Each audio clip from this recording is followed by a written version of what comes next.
സ്നേഹ house ആണ്, ഹിന്ദിയാണ് എടുക്കുന്നത്. വരും നമുക്ക് കുറച്ച് ഹിന്ദി പഠിക്കാം അല്ലെ. അപ്പൊ ഷെഹൻഷാ അക്ബർ കോ കോൻ സിഖായേഗ എന്ന് പറയുന്ന ലോകകഥ നിങ്ങൾ അടിപൊളിയായിട്ട് പഠിച്ചു കഴിഞ്ഞിട്ടുണ്ടാവും. അതിൽ നിന്നും മോസ്റ്റ് ഇമ്പോർട്ടന്റ് ആയിട്ട് വരാൻ പോകുന്ന ഒരു ക്വസ്റ്റ്യനുമായിട്ടാണ് മിസ് വന്നിട്ടുള്ളത്. വളരെ ഇമ്പോർട്ടന്റ് ആണ്.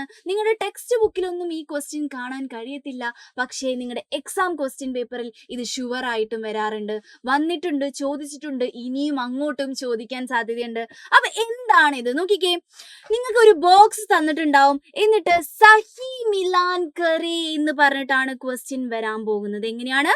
സഹി മിലാൻ കറേ എന്ന് പറഞ്ഞിട്ട്, മിലാൻ കറേ. എന്താണ് ഇതിന്റെ അർത്ഥം? മാച്ച് ദ ഫോളോയിങ് അല്ലെങ്കിൽ ചേരുംപടി ചേർക്കുക എന്ന് പറയുന്നതാണ്. ആദ്യം മക്കളെ ആൻസറിനേക്കാൾ കൂടുതൽ ക്വസ്റ്റ്യൻ പഠിച്ചിരിക്കണം.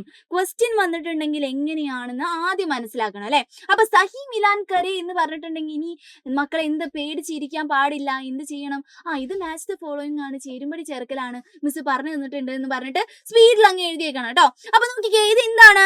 ബോക്സ് തന്നിട്ടുണ്ട്. ആ ബോക്സിൽ ഈ ഭാഗത്തുള്ളതിന് യോജിച്ചിട്ടുള്ള ആരെങ്കിലും ഒരാളെ ഇവിടുന്ന് തെരഞ്ഞെടുക്കണം. അതാണ് നമ്മുടെ ക്വസ്റ്റ്യൻ വരിക കേട്ടോ. അപ്പൊ ഇതിനു വേണ്ടി നമ്മൾ കുറച്ച് കാര്യങ്ങൾ പഠിക്കേണ്ടതുണ്ട്. എന്തൊക്കെയാണത്? നോക്കിക്കേ, ഇതൊക്കെയാണ്. നോക്കിക്കേ, മിസ് പറഞ്ഞു തരാം. ജോ ഗേത്തി കർത്താ ഹേ, ആരാണോ, ഗേത്തി എന്ന് വെച്ചാൽ കൃഷി എന്നാണ് അർത്ഥം. എന്താണ്? ഗേത്തി കർത്താ ഹേ, ആരാണോ കൃഷി ചെയ്യുന്നത്. നമ്മുടെ ഇവിടെയൊക്കെ കൃഷി ചെയ്യുന്ന ആളെ നമ്മൾ എന്ത് പറയും? കൃഷിക്കാരൻ, അല്ലെങ്കിൽ എന്താണ്, കർഷകൻ എന്ന് പറയും. കർഷകന് ഹിന്ദിയിൽ നമ്മൾ എന്ത് പറയും? കിസാൻ എന്ന് പറയും. എന്താണ്?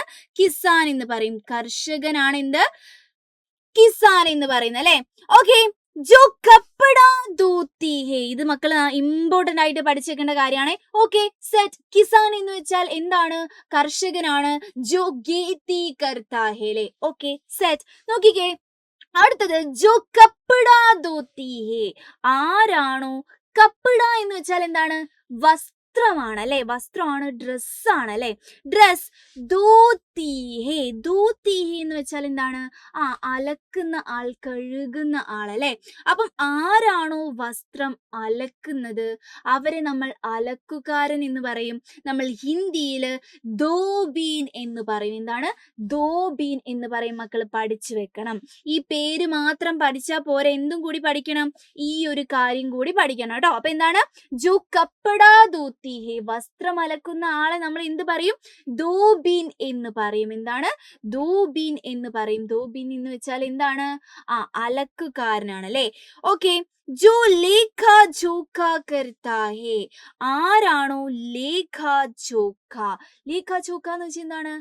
എഴുത്തുകുത്തുകൾ നടത്തുക, അക്കൗണ്ടിങ് നടത്തുക എന്ന് പറയും അല്ലെ. അപ്പൊ നമ്മൾ ഓഫീസിലൊക്കെ കണ്ടിട്ടുണ്ടാവും, എന്താണ്, വർക്ക് ചെയ്യുന്ന ആൾക്കാരല്ലേ, അവർ അക്കൗണ്ടിങ് നടത്തും, കുറെ എഴുത്തുകുത്തുകളൊക്കെ നടത്തും. നമ്മൾ മലയാളത്തിൽ അവരെ ഗുമസ്തന്മാർ എന്ന് പറയും. സാധാരണയായിട്ട് ഇംഗ്ലീഷിൽ നമ്മൾ എന്ത് പറയാറുണ്ട്? ക്ലർക്ക് എന്ന് പറയാറുണ്ട് അല്ലെ.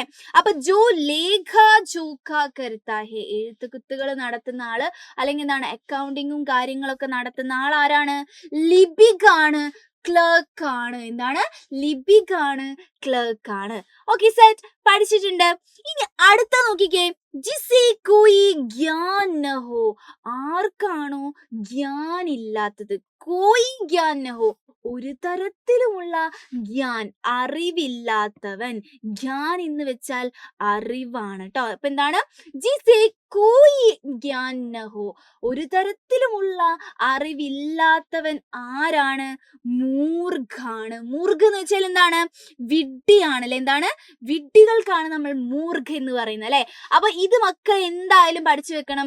മൂർഖ് എന്ന് നിങ്ങൾക്ക് തന്നിട്ടുണ്ടാവും. അപ്പൊ നിങ്ങൾക്ക് ചിലപ്പോ എന്താണ്, അപ്പുറത്തെ ബോക്സിൽ നിന്ന് ആരാണെന്ന് എഴുതിയെടുക്കണം. അതിനു വേണ്ടി നിങ്ങൾ ഇത് പഠിക്കണം. എന്താണ്? ഗ്യാൻ ന ഹോ, അറിവ് ഇല്ലാത്തവനെയാണ് നമ്മൾ എന്ത് പറയുന്നത്?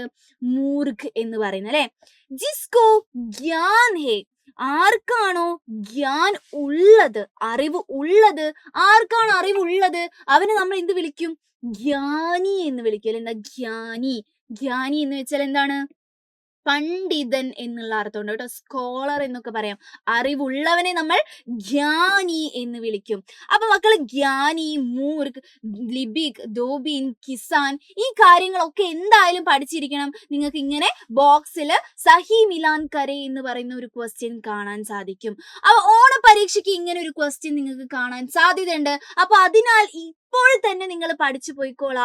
ഇനി ഒരുപാട് ചാപ്റ്റേഴ്സ് നമുക്ക് പഠിക്കാനുണ്ട്. അപ്പൊ ഇപ്പോഴേ ഈ ചാപ്റ്റർ പഠിക്കുമ്പോൾ ഇങ്ങനത്തെ കാര്യങ്ങളൊക്കെ പഠിച്ചു കഴിഞ്ഞാൽ ഇത് അടിപൊളിയായിട്ട് എഴുതാൻ പറ്റും കേട്ടോ. അപ്പൊ ഈ ഒരു ബോക്സ് നിങ്ങൾ അടിപൊളിയായിട്ട് മനസ്സിലായിട്ടുണ്ടാവും. ഇപ്പൊ നമ്മൾ പഠിച്ചിട്ടുള്ള കാര്യങ്ങളൊക്കെ വെച്ച് ഈ ബോക്സ് നിങ്ങളൊന്ന് ഫില്ല് ചെയ്ത് നോക്കുക. അടിപൊളിയായിട്ട് ചെയ്യാൻ പറ്റും കേട്ടോ. അപ്പൊ ഇപ്പൊ നിങ്ങൾ എന്നോട് താങ്ക്സ് പറയണ്ട, പിന്നെ പറഞ്ഞാൽ മതി. നിങ്ങൾ ഈ ഒരു ക്വസ്റ്റ്യൻ എന്തായാലും എക്സാം ക്വസ്റ്റ്യൻ പേപ്പറിൽ കാണും. അപ്പൊ നിങ്ങൾ എന്നെ ആലോചിക്കും. അപ്പൊ ഇതേപോലത്തെ കുഞ്ഞു കുഞ്ഞു കാര്യങ്ങളായിട്ട് മിസ് ഇനിയും വരുന്നതായിരിക്കും. ബൈ.